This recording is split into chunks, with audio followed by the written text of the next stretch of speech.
6 महिन्याच्या बाळासाठी आज आपण भोपळा आणि गाजर वापरून रेसिपी करणार आहे। साल काढायचे, साल कधी कधी थोडं असतं तर वरचंच घ्यायचं। बेबीसाठी ना पिली खाऊ बाळाला चष्मा लागला नाही पाहिजे। आणि डाळी टाकतो ना त्यात भोपळा पपई टाकायची, व्हिटॅमिन सी भरपूर असतं। हो, मुलांची रोगप्रतिकार शक्ती वाढते।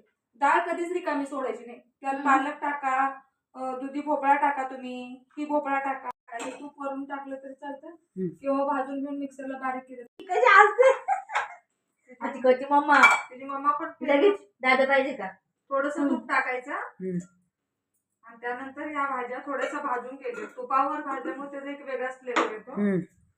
पाणी टाकायचं का आधी भाजून घ्यायच्या नंतर मग पाणी ओतायचं, पण टाकू शकता पण आता सध्या नको। बीट गरम असतं जरा जास्त, लगेच नाही।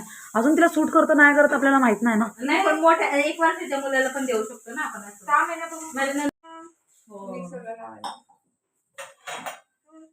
जागा नीट लावा। मम्मा हे सर्व चांगलं मिक्स करून घ्यायचं। यामध्ये अक्रोड बदाम टाकायचे म्हणजे चव याची छान वाढते।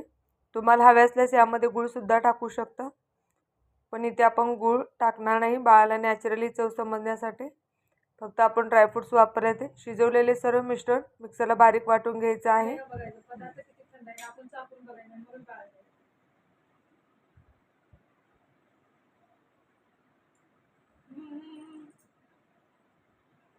फोटो काढ तिला। वाव मस्त, गुड गर्ल। रडारडी नाही बिलकुल। हा ना, आवडलं ते मऊ शिजल्यामुळे ना त्याला चव आहे। काय करायचं करा। छान छान, अरे वा वा आवडला, गोड आहे नाही ना? हा फिरायला